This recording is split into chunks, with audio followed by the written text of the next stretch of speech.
This is Marie T. Russell. Welcome to the Inner Self audio version of One Word Every Perfectionist Needs to Know, written by Julian Reeve.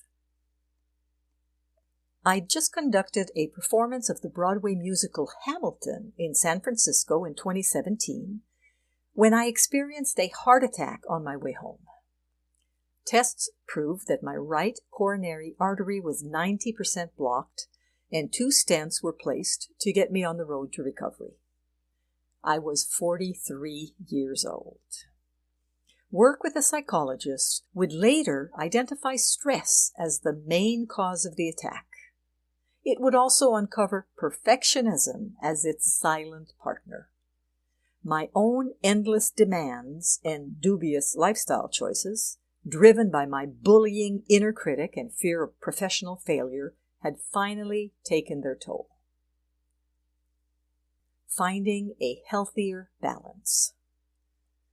Thankfully, I'd cleaned up my lifestyle several years earlier, but I needed a different approach to my work, one that would enable me to find a healthier balance between my perfectionism and the incredibly high standards that came with being the music director of the world's most popular musical.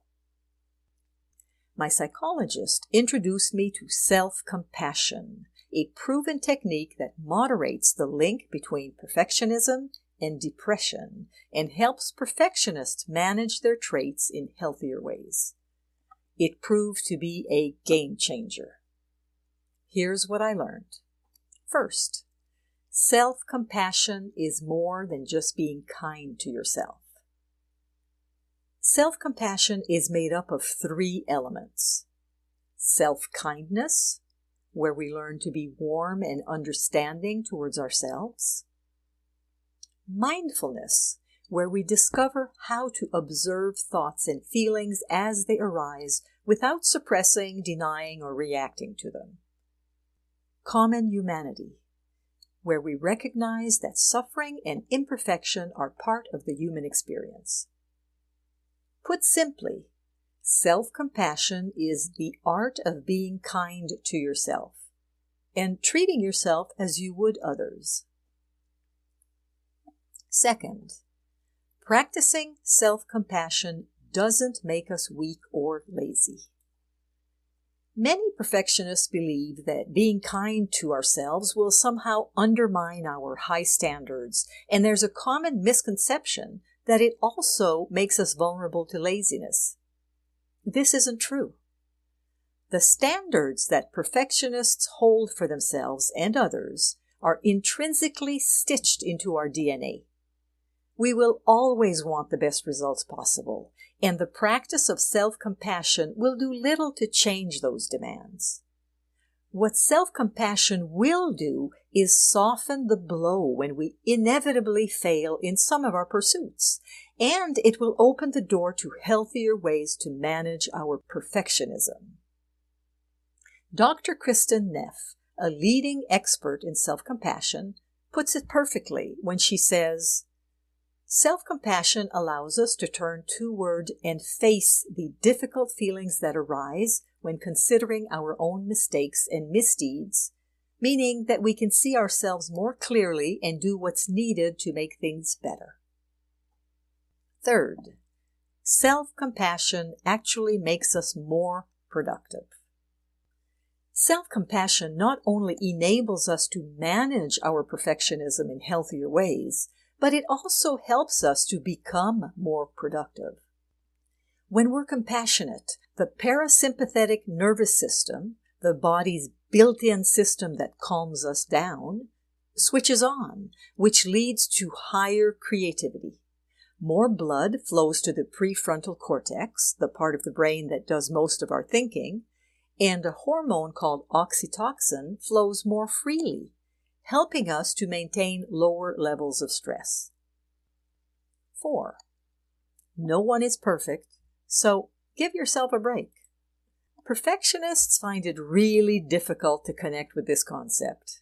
Merely admitting the truth of this statement makes us feel vulnerable and question the values we hold for ourselves and others. Embracing self-compassion helps us realize that imperfection is part of the shared human experience, something we all experience, rather than something that only happens to us alone. It helps us develop the tools needed to be kinder to ourselves when we make mistakes, which in turn helps us deal with the fact that we're not perfect and never will be. 5. The journey is as important as the destination. Perfectionists are often so focused on the result of the task at hand that we'll completely ignore the experience of achieving it. When you consider that we're very likely to be unsatisfied with the results we produce, it's easy to understand why perfectionism is so closely associated with depression and burnout. It's a thankless task unless we change our thinking. Self-compassion encourages us to find joy in the experience of whatever we're trying to perfect, rather than rely on the results to satisfy us. It promotes the practice of looking after ourselves so that we can be the best that we can be. More benefits of self-compassion. These are all great examples of how self-compassion helped me get on a healthier road with my perfectionism. But it's only a snapshot of its power. Speaking to ourselves compassionately forces our inner critic to be less present, freeing us to focus on the tasks at hand. That same language encourages us to embrace forgiveness, celebrating what we achieve, not berating what we don't. Ultimately, self-compassion teaches us that we are worthy.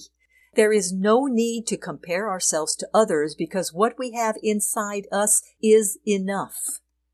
Self-compassion takes time to learn and implement into our lives, but it can produce incredible results. It's worked wonders for me. It can work for you too. This article was written by the author of Captain Perfection and the Secret of Self-Compassion, a self-help book for the young perfectionist, written by Julian Reeve and illustrated by Carol Green. This article was read by Marie T. Russell, publisher of InnerSelf.com. We hope that you have enjoyed this article. For over 30 years, we at Inner Self have sought to encourage new attitudes and new possibilities. For more inspiration, visit us at InnerSelf.com. Thank you.